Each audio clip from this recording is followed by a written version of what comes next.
Today I'll be teaching you guys how you guys can sign up for Craigslist, which means how you guys can create an account on Craigslist. First, you want to search for Craigslist on your browser and click on craigslist.org, the official website of Craigslist. Once you do that, you want to click on account at the top right of your screen on Craigslist, and over here you want to go under create an account.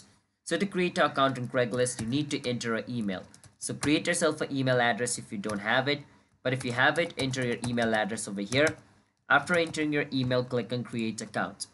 Then it's going to take you to this page. It's going to send you a verification link to your email.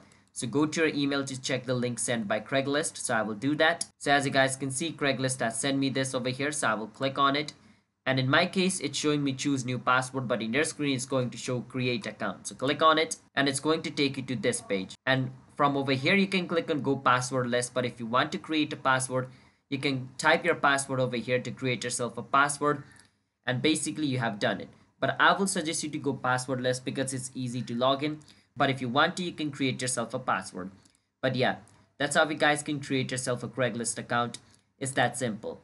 So if you guys found our video helpful, then hit the subscribe to our channel one step for future videos like this. I'll see you guys next time.